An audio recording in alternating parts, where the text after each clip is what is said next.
In the year 399 BC, a 70-year-old man stood before a jury of 500 Athenian citizens and was given a choice. Stop asking questions. Stop approaching strangers in the marketplace and interrogating their assumptions. Stop pulling at the threads of what people think they know until the whole fabric comes apart in their hands. Stop and live. He considered the offer. We know this because he told the jury openly that he had considered it. And then he said something that has been reverberating through Western civilization for 2.5 millennia. The unexamined life is not worth living. And he chose the hemlock, not from despair, not from theatrical martyrdom, but from the same place every decision of his life had come from, the absolute, unwavering conviction that a life lived without honest examination of what you believe, why you believe it, and whether it is actually true, is not a life worth preserving at the cost of the thing that makes it a life. He chose the examined life over life itself, and in doing so, he left us the most urgent philosophical inheritance in human history. We are very good in the modern world at having opinions. We have opinions about everything: politics, culture, other people's choices, the right way to raise children, the wrong way to run a country, the best approach to almost every question that presents itself in the course of a day. We hold these opinions with considerable confidence. We express them readily, we defend them when challenged, and feel the particular familiar warmth of being around people who share them, and the particular familiar irritation of being around people who don't. And almost none of us, almost none, has ever sat down with our most important beliefs and asked the questions Socrates asked of everyone he met. Where did this belief come from? What is it actually based on? Have I examined the evidence on both sides with genuine fairness? Could I be wrong? And if I could be wrong, what would it take for me to find out? These questions are not comfortable. They were not comfortable in Athens in 399 BC, and they are not comfortable now. In fact, and this is the thing Socrates understood better than anyone, they are specifically uncomfortable in proportion to how important the belief is. The more certain you feel, the more the questions resist being asked. The more your identity is wrapped up in a particular way of seeing the world, the more the Socratic examination of that view feels not like philosophy, but like an attack. And that feeling, that defensive tightening around a belief that has not yet been examined, is precisely where Socrates believed the most important work of a human life begins.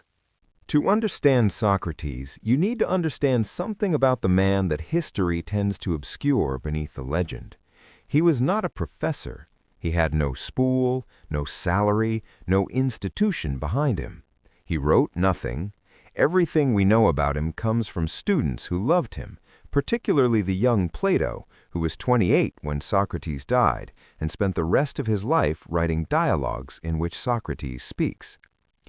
He was, by Athenian standards, a strange-looking man, short, stocky, with a flat nose and protruding eyes that his contemporaries compared, not always kindly, to a satyr. He went barefoot in all weather. He wore the same cloak year-round. He was, by the standards of the society around him, magnificently unbothered by appearances. What he cared about, the only thing he seems to have cared about with his full and sustained attention, was this: whether the people around him were living in accordance with what was actually true, or whether they were living in accordance with what they had been told was true, had assumed was true, had never thought to question because no one around them was questioning it either. He called this Elenchus, the method of cross-examination, the practice of taking a person's stated belief, about courage, about justice, about piety, about the good life, and asking, with genuine curiosity and genuine rigor, whether it actually held up. What almost always happened, what became, in Athens, something between a spectacle and a social hazard, is that it didn't. The general, who was certain he knew what courage was, found under Socratic questioning that he couldn't define it in a way that survived scrutiny. The politician, who was confident he understood justice, discovered that his definition contradicted itself within 3 exchanges. The poet, who believed his verses contained wisdom, discovered they contained beauty, which is a different thing. And Socrates, famously, persistently, with the particular maddening quality of a man who genuinely believes he is doing you a favor, would conclude each examination with the same observation: I know that I know nothing, and knowing that I know nothing, I am wiser than the man who believes he knows something he does not. I want to stay with this for a moment, because the Socratic claim to wisdom through ignorance is the most misunderstood part of his philosophy, and the part most urgently relevant to the life you are living now. He is not saying that knowledge is impossible. He is not saying nothing can be known. He is making a much more specific and much more personal observation. He is saying that the most dangerous form of ignorance is not the ignorance of someone who knows they don't know. It is the ignorance of someone who believes they know and has never checked. Think about the beliefs you are currently living by, about what makes a good life, about what you owe the people around you and what they owe you, about what you are capable of and what is beyond you, about whether the path you are on is the right one or simply the one that has become most familiar. When did you last examine those beliefs? Not defend them, examine them, pull them out into the light, turn them over, look at what they are actually made of, ask whether the evidence of your lived experience over the last decade confirms them or quietly, persistently contradicts them. Socrates would say, with the patience of a man who had this conversation 10,000 times in 30 years of barefoot philosophy, that most people never do, not because they are uncurious or unintelligent, but because the examined life is genuinely, structurally, effortfully harder than the unexamined one. It requires sitting with uncertainty, tolerating the discomfort of not knowing in the place where a comfortable belief used to be, risking the discovery that something you have built your life around does not survive close inspection. And then, the hardest part, doing something about it. There is a moment in Plato's Apology, the account of Socrates' trial, that I want to read you carefully, because it is the moment where Socrates explains in plain language what he believes he has been doing his entire life and why he cannot stop. He tells the jury about a visit to the oracle at Delphi. A friend had asked the oracle whether anyone was wiser than Socrates, and the oracle had said no. This puzzled him. He knew he was not wise, so he went to find someone wiser, to prove the oracle wrong. He went to the politicians, the poets, the craftsmen, the men of reputation and achievement and recognized excellence, and in each case, after careful conversation, after the respectful, genuine, rigorously honest examination of what they actually knew, he found the same thing. They believed they knew things they did not know. Their confidence exceeded their understanding, and they were, in consequence, not wiser than Socrates, but unaware of their own ignorance, which made them, in a very specific sense, worse off. Because a person who knows they don't know something can learn. A person who believes they know something they don't cannot. This is what Socrates called his mission, not to teach. He insisted he had nothing to teach, not to provide answers, he had none to give, but to be, in his own memorable phrase, a midwife, helping others give birth to the understanding that was already inside them, waiting to be examined into existence. He believed this work was so important, so necessary to the health of the city, so urgent to the souls of the people around him, that he could not stop doing it even when it cost him his life. And it did. Now the bridge. Because Athens in 399 BC and the life you are living today are separated by 2,500 years, and yet the thing Socrates was pressing on is identical.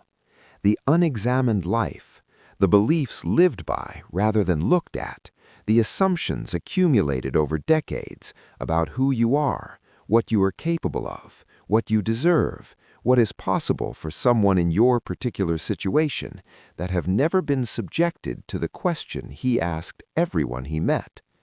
But is it actually true? How many of the stories you tell yourself about your life were formed before you had the experience to examine them, before the losses and the gains and the unexpected turns that have, if you look honestly, changed almost everything except the stories? The story about what you are not good at, decided at 30, that you have not revisited since. The story about what kind of person you are in relationships, written from the evidence of a few formative experiences and defended ever since against the possibility of revision. The story about what is and isn't possible for someone your age, in your situation, at this particular point in the particular life you have built, that you have been treating as fact rather than hypothesis. Socrates would sit down across from you, barefoot in his one cloak, with the particular warm, relentless curiosity that made him both beloved and unbearable, and ask, "How do you know? What is it actually based on? Have you looked at this recently? Have you looked at this at all?" Here is what Socrates asks of you, practically, today. First, choose one belief to examine.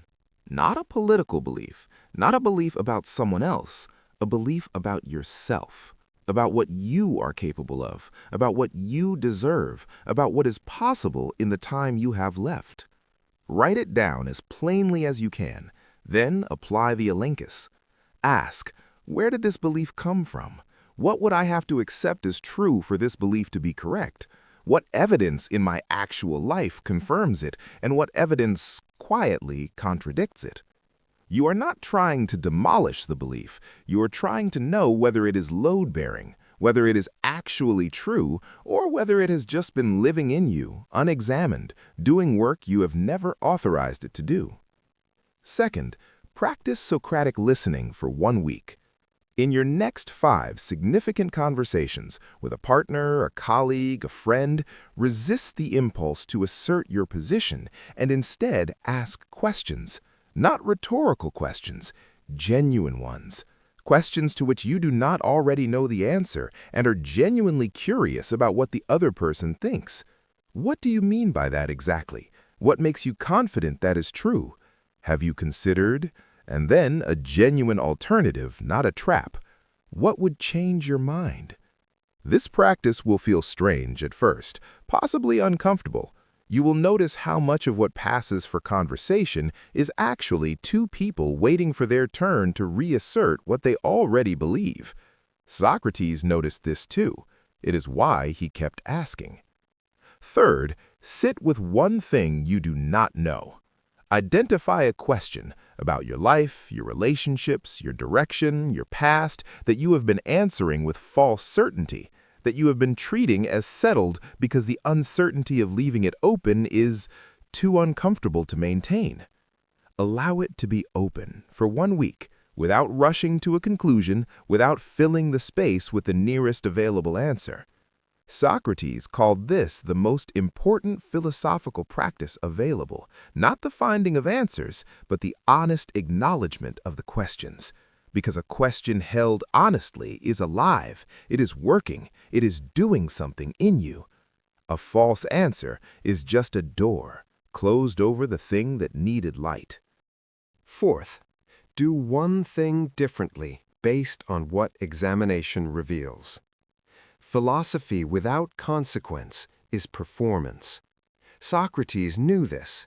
It is why he lived his philosophy rather than merely teaching it, why he refused exile, why he drank the hemlock.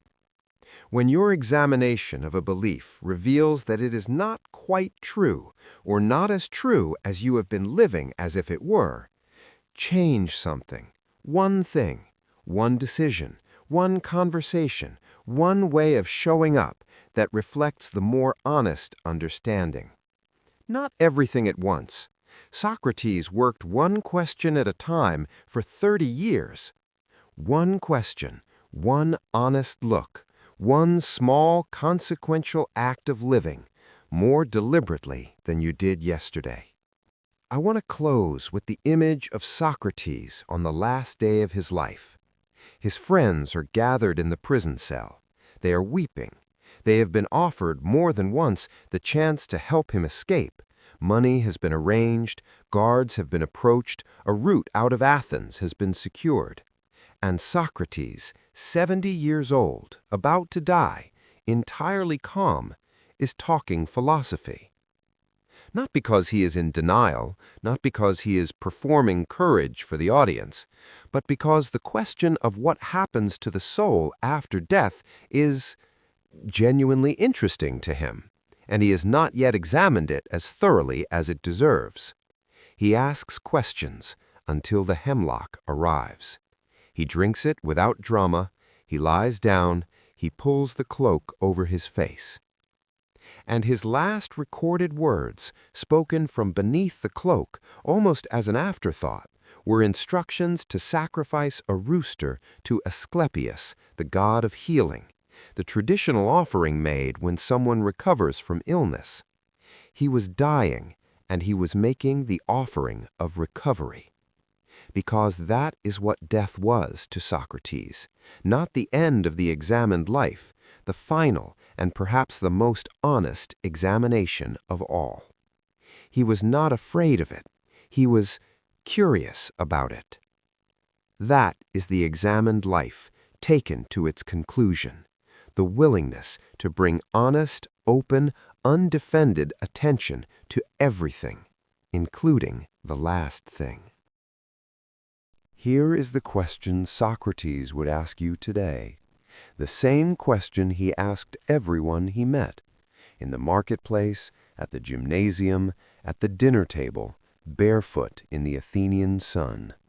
What do you believe about your life, about who you are, about what is still possible, that you have never actually examined? And what might you find if you did? Leave that in the comments, because that question, your honest, Socratically examined answer, is not a small thing. It is the beginning of the only life worth living. I'll see you in the next one.